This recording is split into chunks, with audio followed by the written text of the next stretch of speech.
وبركاته. السلام عليكم ورحمة الله نبينا محمد وعلى آله وصحبه ومن سار على نهجه واتبع أثره واستنى بسنته إلى يوم الدين. Gentlemen and ladies, unang paggamit ko nito is nagalit ang ilan. Sabi niya, hindi ka naman nakasanayan. Ang nakasanayan is ladies and gentlemen. Pero sabi ko sa Quran, ar-rijalu qawwamuna 'ala nisa. Pero sabi nila, pangit pa rin. So sabi ko, akin na lang to. Kaya gentlemen and ladies, lahat tayo dito, Assalamualaikum warahmatullahi wabarakatuh. Mga 10 minutes mo para at least katanungan. Asan yung topic? Display, hindi nga ba? Preserving, ano ba yun? Preserving kids, beware of leaking buckets. So, kasi alhamdulillah, very academic tayo. At ilan sa mga thesis na kumbaga dumadaan sa atin is chinecheck natin, pati yung paggamit ng mga words. So may binago kong konti lang. Ang sabi ko, preserving good deeds. Preserving good deeds and beware of leaking buckets. Kasi kung niyawag ko rin mawag, okay po. Okay, niyawag, ang pangit kasi, pag ang nag-leakage na gawain natin mabuti is yung mabuti, yun ang hindi maganda. Pero pag nag-leakage yung mga masasama, hayaan mo na lang. Kasi wala namang, di bali naman. So sinabi ko lang na preserving good deeds. And then yun, beware of leaking buckets. Tapos tingnan ko sa internet, meron akong nakitang tumalakan na sa usapin dito. So sabi ko, siguro dito kinuha ng mga brothers sa Al-Jalisus Saleh ang topic na ito. And then yung tinignan ko kasi natatakot ako baka hindi magkatugma doon sa gusto niyo, pero sana magkatugma na rin. Ang ibig sabihin pala is yung mga ginagawa natin na minsan akala natin is kumbaga little lamang, few lamang, pero yung pala is nakakasira at nakakawalang saysay sa ating mga ginagawa. Yun palang ibig sabihin ng nag-leak ang mga gawain natin na ito. Kaya nang tininan ko, alhamdulillah, okay naman yung topic. So sana, ito rin sana yung gusto niyo o di kaya sana ito rin yung gusto ng sino mang naglagay ng unwan ng topic na ito is yung mga gawain na nakakasira sa ating mga ginagawa at hindi natin namamalayan na ito pala is nawawalan na ng visa o nawawalan na ng saysay. Inshallah, pag-usapan natin ito sa loob ng siguro mga 3 anasir o di kaya 4. Ano ba ang mga bakit na ito yung sinsilan? Sinsilan sa Tagalog, ewan ko lang kung tama ba? Pero ano ba ang mga sinsilan na ito, yung bakit na ito na nabubutas? So ang sabi nila, ito yung mga maasi, mga kasalanan o mga depekto na kung saan sumusunod doon sa mga mabubuting gawa natin, and then kalaunan is nabubura. Yun ang ibig sabihin ng mga al-awiyya, al-mazkuba, o kaya leaking bucket. Kasi ang pinaka masamang mangyari sa ating buhay is yung gagawa tayo ng mabuti pero hindi pala namamalayan is wala palang naitatago. Kasi puro nabubuhos, kundi kaya puro nawawala ito ng saysay. And then pinakamasama pa doon is akala natin okay lang, nakakapag-save tayo. Pero yun pala, wala nang natitira. So yun yung sinabi sa banal na Quran na kasarabin, biqi'atin, yahsabuhu dham'anu ma'a hatta idha ja'ahu lam yajidhu shay'a. Wajada Allah indahu fa'awafahu hisabuhu wallahu sari'ul hisab. Ang kanilang mga gawain ay katulad ng isang malikmata sa isang patag na lupa, disyerto, na inaakala ng isang nauuhaw na ito ay tubig hanggang sa nang siya ay makalapit tutok doon, wala siyang matatagpo ang ano paman. Ngunit natagpuan niya ang Allah subhanahu wa ta'ala na nasa kanya at siya ay magbabayad sa kanya ng lubusang bayad at ang Allah subhanahu wa ta'ala ay maagap sa pagtutuos at paniningil. So, yun ang naging nangyari. Inaakala ng isang tao na nasa malayo kapag nakita niya is parang tubig. Pero pag nalapitan niya, ito'y wala pa. At ito'y na-experience ko mismo nung lupa kami sa abroad. Pag malayo ka, parang meron ka nakikitang sarap. Inakala mo tubig, pero pag nakita mo, wala pa. Wala pa. So, yun ang parang halimbawa ng Allah subhanahu wa ta'ala. Iba pang kataga dito is yung al-haba al-manthur. Wa qadimna ila ma amilu min amalin faja'alnahu haba'an manthura. Yaong ang kanilang mga pagsisikap ay nawala sa buhay sa mundong ito, samantalang sila ay nag-aakalang kanilang matatamo ang kabutihan ng kanilang mga ginagawa. Yun ang pinaka-masakit na pangyayari. Itong paggawa ng mga kabutihan at pagsamba sa Allah subhanahu wa ta'ala ay sadyang napakahirap. Kasi imagine sa Fajr, no? Gigising ka para lang isa katuparan ang pagsasagawa ng Salatul Fajr. Lalo sa panahon ng taglamig. Kayo din sa mga panahon na kung saan mahirap ito isagawa. Tayo nasa travel. Minsan nahihirapan tayo. Pero ganoon pa man, ito ay ginagawa natin. So, mahirap yun.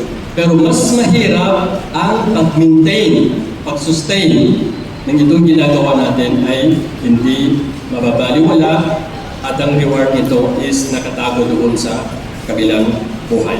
So dahil doon, may mga leakage sa ating ginagawa kung saan ay hindi lamang ito nagkukulang o di kaya hindi lamang napapawasan natin magawa kundi minsan lubos na ito ay nawawala. So ito ang umpisahan natin.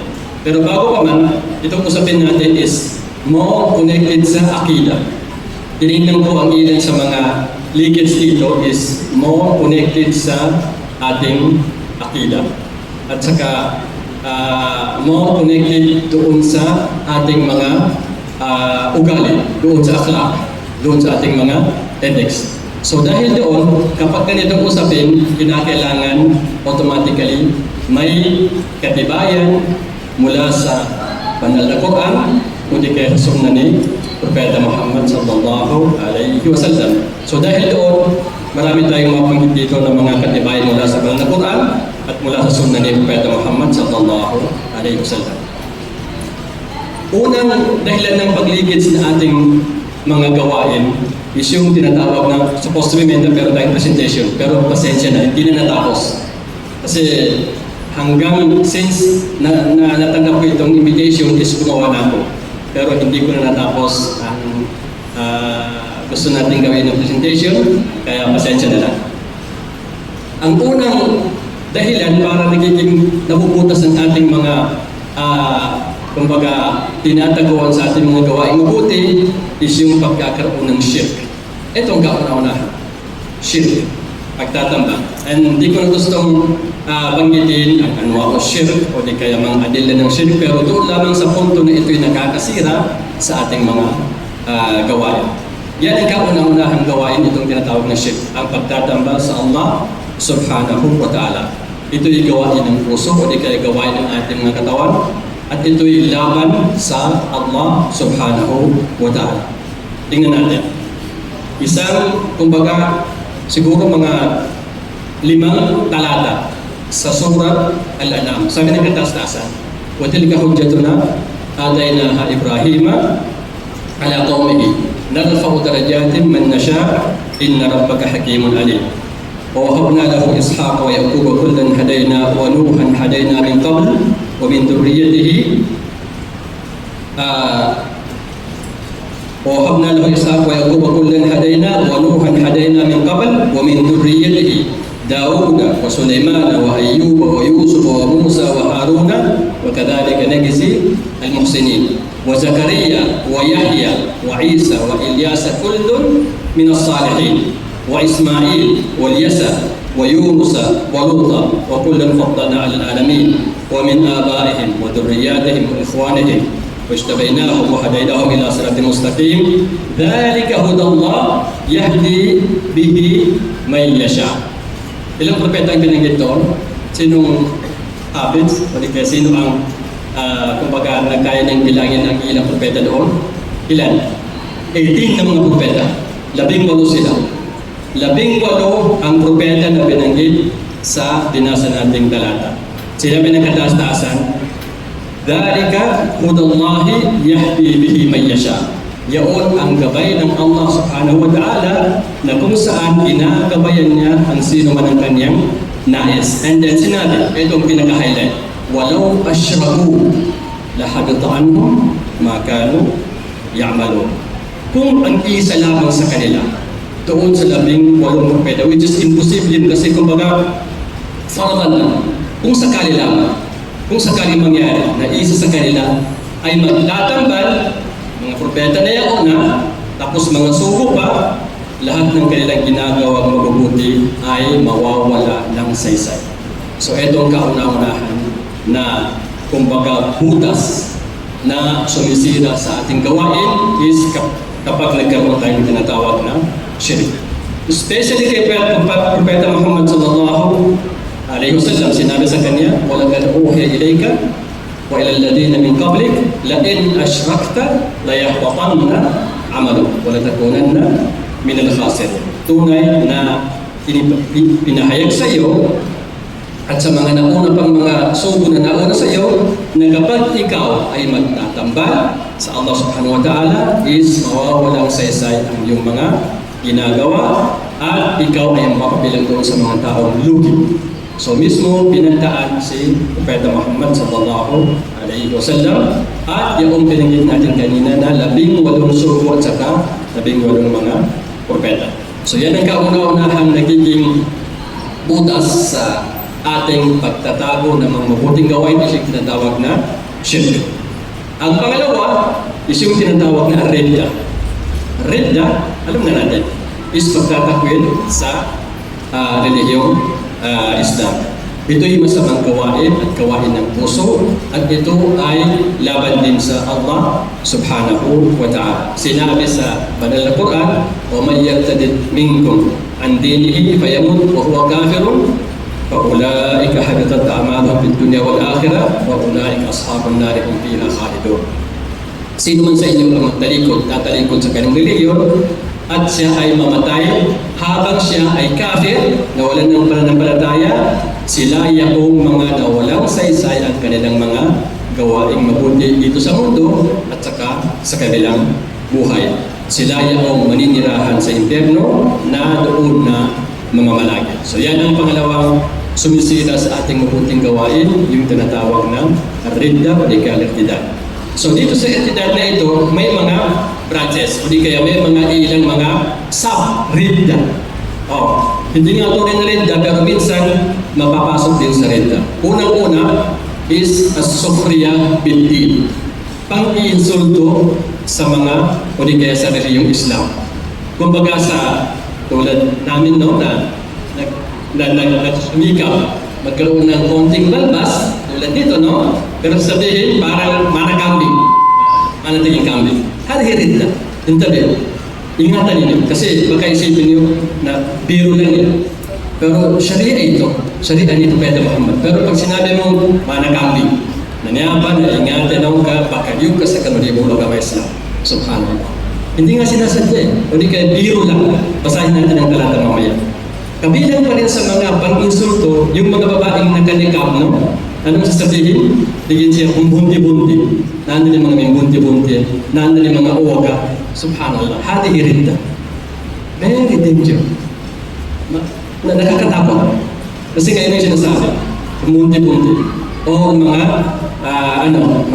mga uwag. Pero ang sasa. So ito'y napakadelikado. Isang talata kumbaga dumating kay Propeta Muhammad sallallahu alaihi wasallam nang sabihin ng ilan sa mga munafik sa panahon niya, sinabi sa kailang mga Qur'an, yung tagabasa ng Qur'an, sabi nila, mga matakaw, busonggin, nandun mga matalaw, duwag sa digmaan. So yun yung sinasabi, which is hindi ito makatotohanan. So, dumating ang talata kay Propeta Muhammad sallallahu alaihi wasallam. Pero bago pa man ito, may isang sahaba na nakarinig, sabi niya, kadab, walakin naka munafik, sabi niya.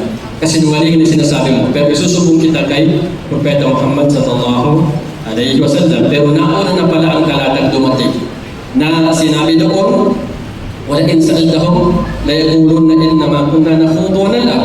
Qul abillahi wa ayatihi wa rasulihi kuntum tastahzi'un la ta'tadiru. Sinabi ng kataas-taasan, la ta'tadiru kad kafartum ba'da imanikum. Ridda.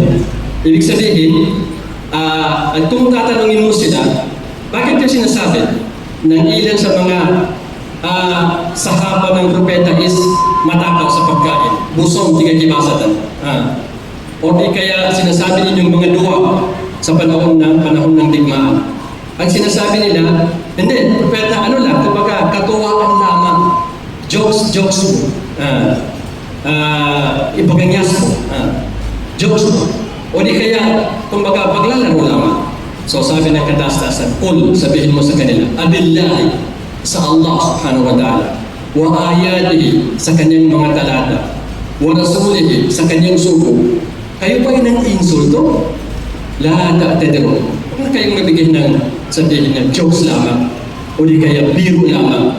Hindi, sabi ng kataas-taasan, kad kafartum ba'da imanikum, na wala kayo ng pananampalataya.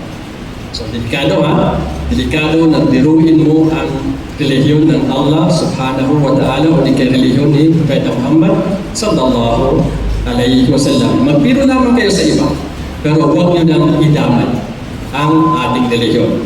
Si Propeta Muhammad, pati ito pala ng Quran, na gagamitin mo ng ilang mga kahulugan na hindi naman doon, pero gagamitin mo lamang ng kumbaga, pang-jokes ang ilan sa talata sa Quran. Kaya ito'y nakakawalang saysay sa ating mga mabubuting gawain. Kabilang pa rin sa sabridda, yung tinatawag na karahatu shay'in min ad-din. Ayaw mong tanggapin ang nasa relihiyong Islam. Parang mabigat sa puso mo. Kaya nga pag sinasabing, uy, ano pang hinahantay mo? Kumbaga, gawin mo na ang ginagawang ganito na kumbaga ayaw sa reliyon. Sabihin mo, hindi pa ako ready. Saka na lang. So parang ayaw mo. Yun. Baka sabot lang ang tinatawag na karahan sa iminantin. Dahil kami annahum karihu ma anzalama. Dahil yung ay ayaw nila. Kumbaga kinamumuhian nila ang anumang ibinaba ng Allah subhanahu wa ta'ala, fa-ahbata Allah wa ahbata a'malahum. Dahil doon is na walang saysay ang kanilang mga gawain. Sabrid na pa rin. Pangatlo, ittiba ma yuskatullah wa karahat ridwanit. Ang gusto mo is yung mga bagay na kinasusuklaman ng Allah subhanahu wa ta'ala at ayaw mo sa mga bagay na siyang kinalulugdan ng Allah subhanahu wa ta'ala. ذلك بأنهم اتبعوا ما أسخط الله وكرهوا رضوانه وأحبط أعمالهم. Ang dalawang talata is na surat Muhammad. Yaon ay dahil sa ang gusto nila na sundin ay yaon kinasusuklaman ng Allah subhanahu wa ta'ala at ayaw niya doon sa mga bagay na kalugod-lugod sa Allah subhanahu wa ta'ala kaya nawalang saysay ang kanilang mga gawain. So tatlong bagay na minsan mapasok doon sa tinatawag na ridda. Balik tayo sa main topic. Ang pangatlo is yung tinatawag na asyirkul khafi.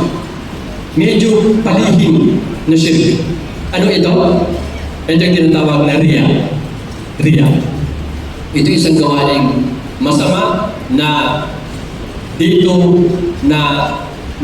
nabubuhay sa ating mga puso at ito'y paglalabag o di kaya kumbaga pakikiigma sa Allah subhanahu wa ta'ala. Sinabi ng Propeta Muhammad sallallahu alaihi wasallam, inna akhwafa ma akhafu alaikum asyirkul asghar. Tunay na ang aking kinatatakutan sa inyo is yung tinatawag na asyirkul asghar. Sabi nila, "O propeta, ano bang syirkul asgar?" Sabi niya, "Ar-riya." Pakitang tao. Yakumur rajul, sabihin ng Allah subhanahu wa ta'ala yung qiyamah, "Idha jana an-nasa bi amalihim, idhabu ila alladhina kuntum tura'una fid dunya, tanzuru hal tajiduna indahum jaza." Walang saysay ang ating mga gawain kapag pinasukan ng riya. Pumunta kayo doon sa mga tao na kung saan kayo nagpakita at doon kayo kumuha, doon kayo humingi sa kanila ng gantimpala. Kung meron ba kayo matatagpuan doon, o di kaya ay wala. So, maraming mga hadith patungkol dito sa tinatawag na riya na ito, pero I think sapat na itong binigit natin na kumbaga kabilang sa nakakasira sa ating gawain yung tinatawag na riya o di kaya syirku al-asghar. Kabilang pa rin sa nakakasira sa ating mga gawain is raf'ul aswat fawqa sawtin nabi. Ya ayyuhalladhina amanu la tarfa'u aswatakum fawqa sawtin nabi wa la tajharu lahu bil qawli kajahri ba'dikum li ba'd an tahbata a'malukum wa antum la tash'urun. O kayong mananampalataya, huwag kang itaas ang boses na mas malakas pa sa boses ni Propeta Muhammad sallallahu alaihi wasallam. Dahil kapag ito'y ginawa ninyo, masisira ang inyong mga gawain. Eh ngayon, wala na si Propeta Muhammad sallallahu alaihi wasallam. Wala na siya. Ngayon, paano masasabi na idinaas mo ang iyong boses laban sa boses ni Propeta Muhammad sallallahu alaihi wasallam? Paano? Yunis, kapag mas sinunod mo ang iyong salita, ang iyong idea, ang iyong kumbaga kaisipan kaysa sa sunnah ni Propeta Muhammad sallallahu alaihi wasallam na qat'iyyud dalala nando thabit ad-dalal. Kumbaga hadith sahih tapos tugma doon sa issue and then sinuway mo pa rin. So yun ay kabilang sa kumbaga pagtataas ng iyong idea kaysa sa sunna ni Propeta Muhammad sallallahu alaihi wasallam. Kaya ito'y kabilang pa rin sa nakakasira sa tinatawag na mabuting gawa kapag mas sinunod mo ang iyong idea o di kaya yung opinion kaysa sa sunna ni Propeta Muhammad sallallahu alaihi wasallam. Ang panglima o kabilang pa rin sa nakakasira sa ating mga gawain, leakage bucket, is yung tinatawag na at-takdhibu bil qadar. Ano ang qadar? Qadar is tadhana. Medyo kumbaga mahabang usapin ang tungkol sa tinatawag na qadar. Pero kapag ito'y pinusinungalingan natin, is gayon din nasisira ang ating mga gawain. Hadith na nagmula kay Zaid bin Thabit radiyallahu anhu, sinabi niya, narinig ko ang Rasul sallallahu alaihi wasallam ang kanyang sinabi, "Law kana laka mithla Uhudin dhahaba." Kung meron kang kahanin tulad ng bundok sa Uhud, napakalaking bundok ito sa Madina, o mithla Jabalin Uhudin dhahaba, na tulad ng ginto. Anong ginawa mo dito? Tunfiqhu fi sabilillah. Ginagastos mo sa landas ng Allah subhanahu wa ta'ala. Sabi ng sugo, "Ma kabilahu Allahu minka hatta tu'mina bil qadari kullihi." Ito hindi tatanggapin ng Allah kahit ganoong kalaki tulad ng bundok ng Uhud sa Madina. Tapos hindi ka naniniwala sa qadar, hindi rin tatanggapin ng Allah subhanahu wa ta'ala sa iyo. Kaya masisira din ang gawain mo kapag ikaw hindi naniniwala, hindi tumatanggap sa tinatawag na al-qadar. So, minsan mahirap patutuhanin ang tinatawag na paniniwala sa qadar. Pero may mga sab na ginagawa ng tao na minsan nagpapasinungaling. Ang kahulugan nito is pagpapasinungaling sa qadar. Ano ito? Ito ay pagpupunta sa mga soothsayer, mga paghahaman, mga bagay sa pulis. Makalakot ka sa mga mata. Magagalumang ka sa bayo. Magagalumang ka sa dato. Makadwaya ka. Minsan, pangirin sa pulis, tumitingin sa mga nakabuhin dito sa which is wala namang katotohanan. O di kaya pupunta doon sa mga munajimun, yung mga tumitingin sa bituin, tapos yung mga pangyayari ganito is bigyan ng kahulugan sa buhay ng tao. Bibigyan ng kahulugan sa buhay ng tao yung mga nakikita ano sa mga bituin. Ano yung tinatawag na yung 12 na, anong tawag doon? Yung mga Gemini, ano bang tawag doon? Mga Capricorn, di kaya mga, ewan ko lang, anong mga tawag doon? Zodiac sign. Tapos, kailan ka pinanganak? Ganito, ako noong December. So sabi nila, Capricorn, ewan ko lang. So, ang buhay mo is magiging ganito, which is wala namin kinalaman. Yun ay kabilang sa tinatawag na, kumbaga, pagpupunta doon sa mga munadjimun, which is nakakasira sa paniniwala sa kadar. Nakakasira sa paniniwala sa kadar. So, dahil doon, ito yung masisira na ang ating mga mabuting gawain. So, dahil doon, ito yung hindi pinapayagan sa Islam, ang tinatawag na pagpupunta doon sa mga kuhan, mga soothsayer o di kaya mga nagsasabi na ganito ang mga mangyayari o di kaya doon sa mga gumagawa ng magic o di kaya doon sa binanggit natin. Sinabi ng Rasul sallallahu alaihi wasallam, man ada arrafa fasa'alahu an shay'in lam tuqbal lahu salatu 40 layla. Ang ibig sabihin ng hadith, sino man ang taong pupunta doon sa manghuhula, yung palang Tagalog manghuhula, at tinanong niya ng isang bagay, tingnan mo nga ang aking kapekulis ko niya. Nagtanong lang pero hindi pa naniwala kasi sa hadith, pasadakaw, naniwala siya. Sabi ng suko dito sa hadith na ito, hindi tatanggapin sa kanya ng Allah subhanahu wa ta'ala ang 40 nights na sala niya. Hindi tatanggapin. May kapaliwanagan sa hadith pero huwag nating puntahan yun. So, the point is, hindi tatanggapin ang sala ng taong pupunta lamang doon sa manghuhula at siya ay nagtanong sa isang riwaya ng hadith ay pinaniniwalaan sa kanyang mga tanong. Pero, meron tayong parang sabihin natin na misconcept. Yung tinatawag na kumbaga, mga pag-aaral sa tinatawag na ilmul falak, astronomy. May kinalaman ba ito? So may pagkakaiba. Kaya nga gusto ko linawin kasi by Tuesday, I think mag-moon sighting tayo. Pero ilan sa mga bansa is napagtanto nila na sa 17, hindi makikita daw ang buwan. Pero sa ibang lugar, pwedeng makita. So kabilang ba yun sa tinatawag na bawal na pag-aralan o di kaya ipinag-utos na huwag itong alamin? So ito'y magkaiba.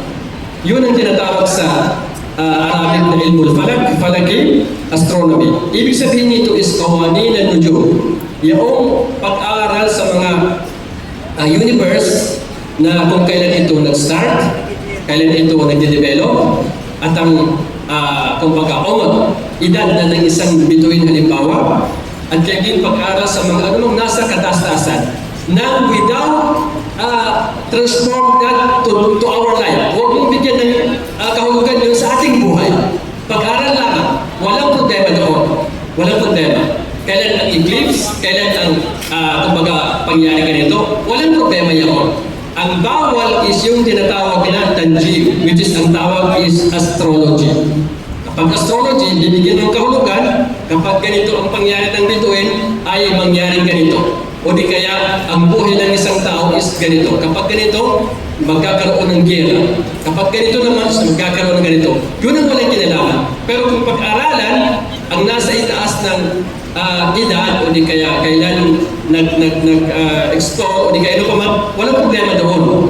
Kaya nga kasama dyan yung kung hihintayin kung kailan sisikat ang buwan, tapos kukuha tayo ng telescope para malaman kung start na ba ang Ramadan. Yun din nasa astronomy, is walang problema doon. Walang problema. Pero doon sa astrology, bibigyan ng kahulugan, yung mga pangyayaring nasa kalangitan, yun ang bawal. So dapat ito kumbaga, pag-differentiate natin na ang bawal is kung bibigyan mo ng kahulugan ang mga pangyayari sa langit na napakataas sa ating buhay. Yun ang bawal. Pero kapag ito'y pag-aaral lamang, walang problema doon. Yun ang pag-aaral ng ilmu al-falak na hindi ipinagbabawal sa batas ng Islam. Pero kapag pinag-aralan, Pag ganito nangyari, may mangyaring uwa. Pag ganitong mangyari, ay may magkakaroon ng crisis sa economics. Pag ganitong mangyari, ang isang bagay na ito is walang kinalaman yun. Kaya nga ang sabi nila, napakalayong i-connect mo ang nasa thousands of miles para mapunta sa buhay natin ang nangyari sa kalangitan. Yun ang walang kinalaman doon.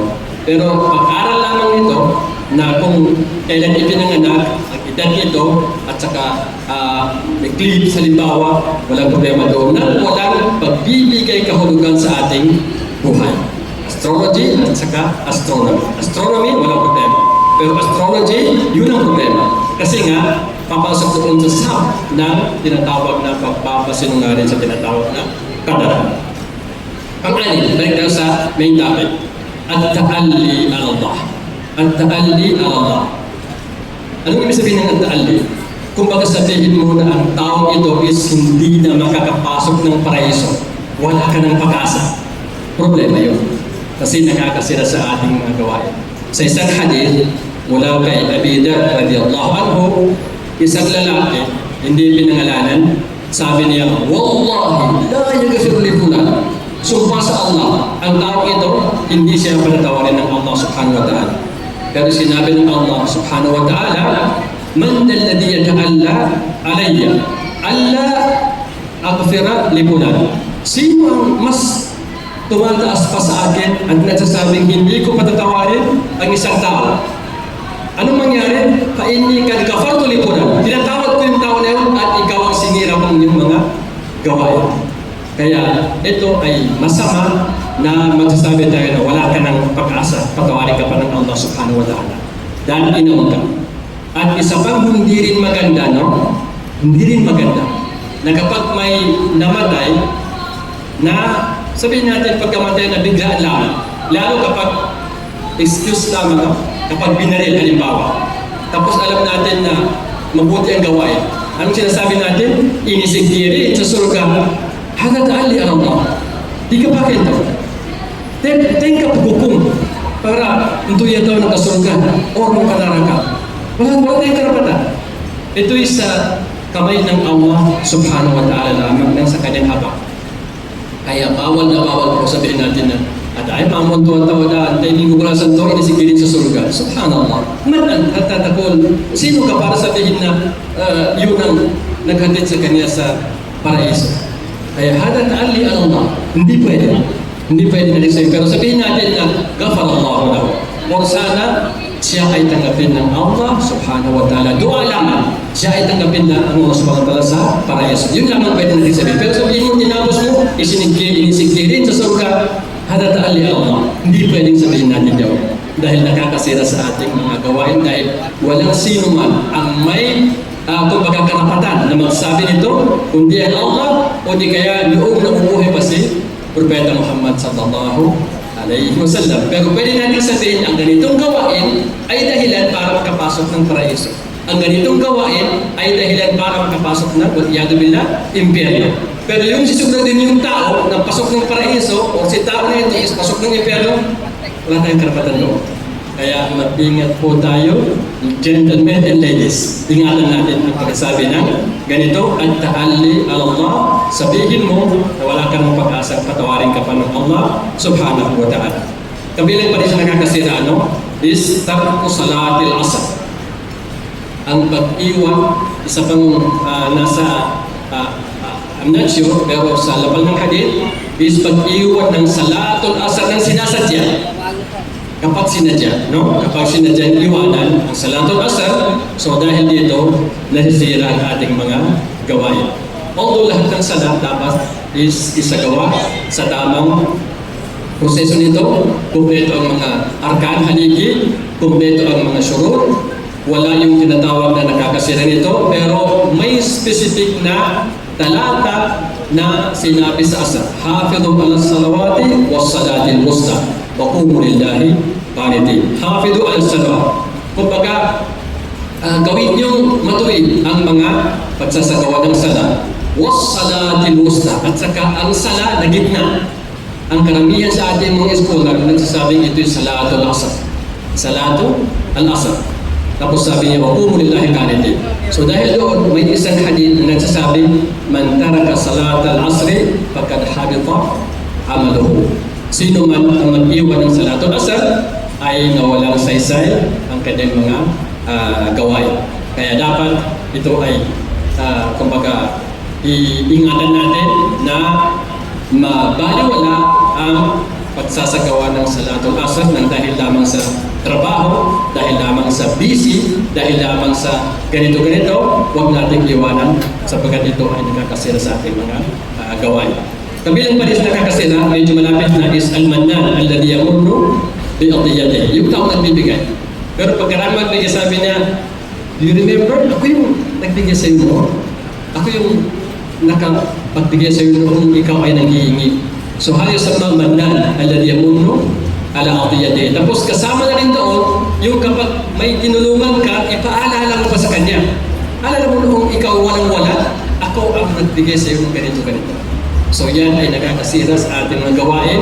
Yung pagkatapos mong mabigay ng isang bagay na mabuti is ipaala-ala mo pa doon sa taong pinagkalooban mo.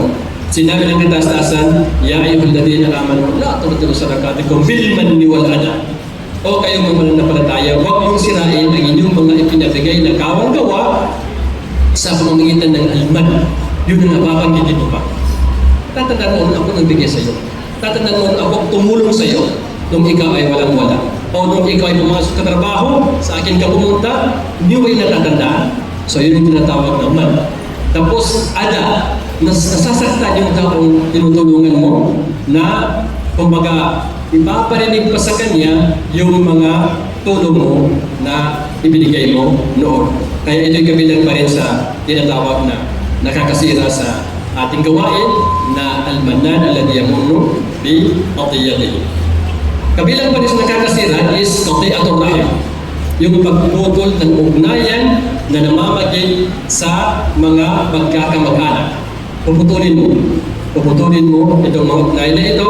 So dahil doon, masisira ang ating mga gawain. Sinabi ng nasa hadith, "Innal a'mala tu'radu kulla khamisin wa laylatal jum'ah, fala yaqbalu Allahu 'amala qati'ir rahim." Tunay ng Allah Subhanahu wa Ta'ala is itinataas niya ang ating mga gawain sa bawat gabi, bawat araw ng Khamis. Ano bang Khamis? Thursday.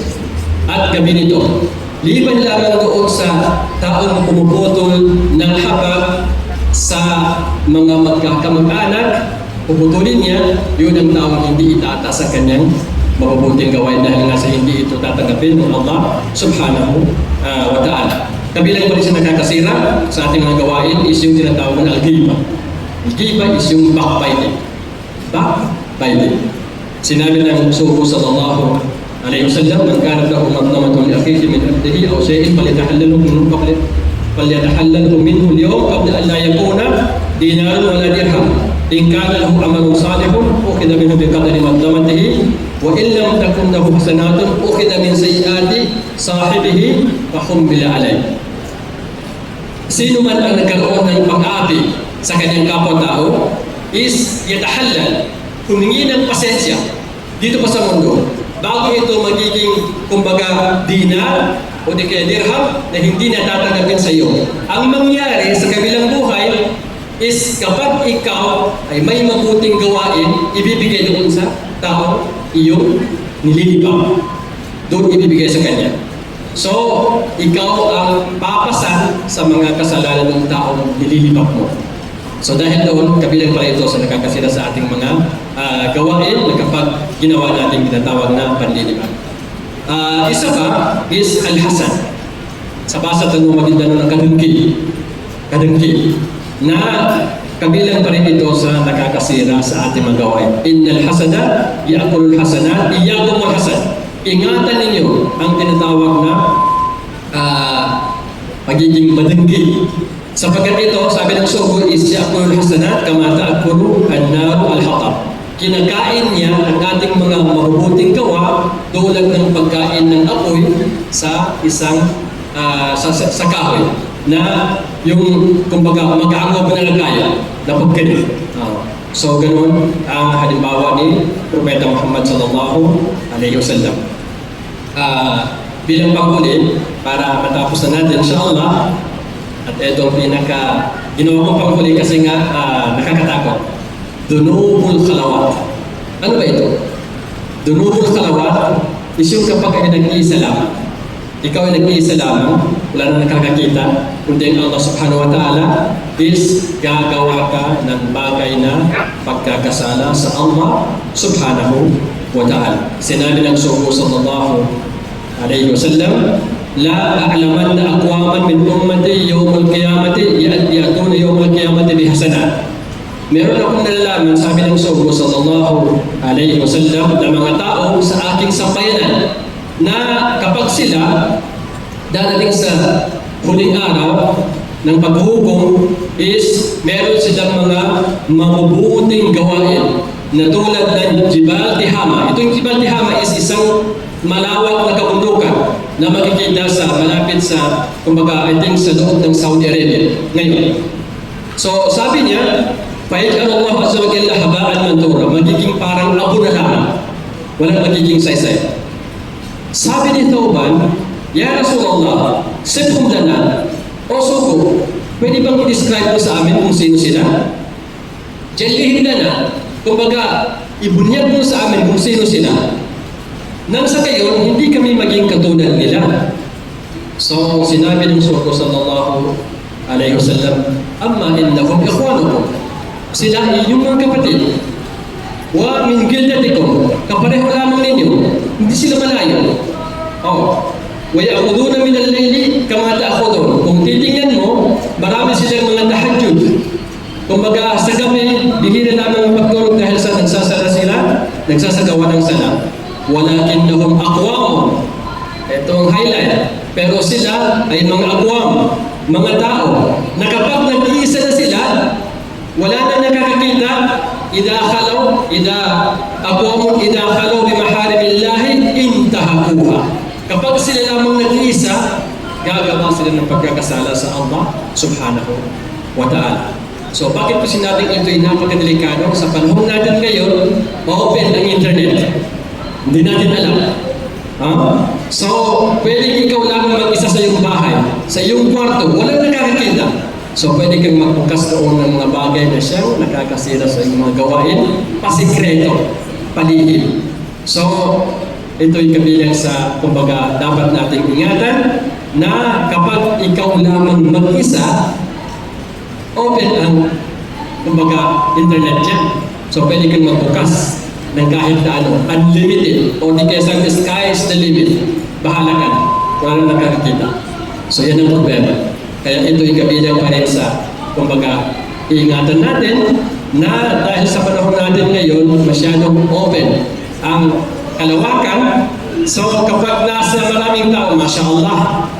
Pero pag nag-iisa na, Subhanallah. So yun ang problema. Kaya nga sabi ni Suhno, isa sa mga scholar ng Malikiya, sabi niya, Iyaka an takuna aduwan ni Iblis fil alaniya. Ingatan mo na kapag nasa lantaran is kalaban mo si Satanas. Pero sa lihim, kaibigan mo pala. Kaibigan mo pala. Iyaka an takuna aduwan li Iblis fil alaniya wa sadiqan lahu fis sirr. Ingatan mo na kung sa karamihan ng tao, kung baga sa lantag is kalaban mo nga si Shaitan. Pero pag lihim, kaibigan mo pala, sekreto lang. So yun ang problema na nangyari sa atin. O di kaya dapat natin ingatan. Bilang panghuli, sinabi Ibn Qayyim, Ajma al-arifuna ala anna dunub al-khalawat hiya aslul intikasati kulliha wa anna ta'at as-sir hiya aslul tabat. Halos nagkaisa ang sinumang may mga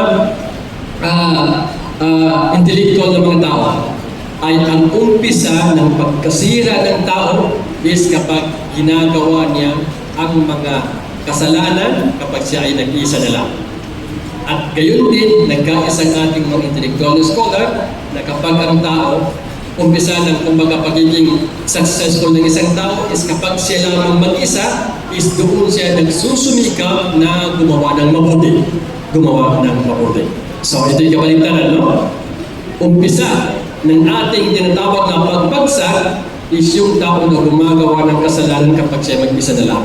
At kabaligtaran, umpisa ng taong success is kapag nag-iisa lamang siya, doon siya nagsusumikap na gumawa ng mga mabuting gawain. So naway hindi tayo kumbaga masama dito sa binigit natin ng mga leakage bucket na kung saan masisira ang ating mga gawain dahil dito. So, ang tanong, bakit kaya nangyari ganito? Isa lamang dahilan. Ang dahilan is al-ghafla. Pagpaliwala, inisip mo, okay lang. Inisip mo, malawak naman ang kapatawaran ng Allah subhanahu wa ta'ala. Inisip mo na matagal pa akong mamatay. Manguna pa si Padan. Marakal pa ni Matala. So, yun ay ghafla. Yun ang tinatawag na pagpapaliwala. So, dahil doon, isipin mo na, kumbaga, anytime, kahit anong oras, kahit anong sandali, pwede kang abutan ni kamatayan. Ready ka na ba? Sa mga sandaling ito na umabot sa iyo ilang, umabot sa iyo si Hadimul Landa. So ready ka na ba? So yun ang isipin natin. So dahil doon, dapat sa atin is isipin natin na kumbaga, al-ikhlasul khafi, unang-una advice natin. Tapos ingatan natin ang ating mga dila. Tapos palagi ang tinatawag na istighfar, astaghfirullah, astaghfirullah, napakasimple. Astaghfirullah, astaghfirullah. Prophet Muhammad sallallahu alaihi wasallam, which is kumbaga pinatawag na sa kanyang na unang kasalanan pati kasunod, pero palagi siyang nagsasabi ng istighfar ng aktar min mi'a, more than 100, nagsasabi siya ng astaghfirullah. So dahil doon ito'y palagi natin gawin ang tinatawag na istighfar. Tapos al-mujahada bin nafs, labanan natin ating mga sarili. And then bilang panghuli is lahat noong binanggit natin na mga nakakasira sa ating mga gawain is gawin natin ang kabaligtaran nito. Doon sa shirk, ano ang kabaligtaran? Tawhid. Doon sa ar-ridda, ang kabaligtaran is kumpletong pananampalataya sa Allah subhanahu wa ta'ala. Yung pag-insulto at sa kapag-ayaw sa mga kautusan ng Allah is mamahalin natin ang relihiyong Islam at sundin ang anuman ipinahayag ng Allah subhanahu wa ta'ala. Asyirkul khafi, palihim na shirk, yung tinatawag na riya, is kabaligtaran is ikhlas.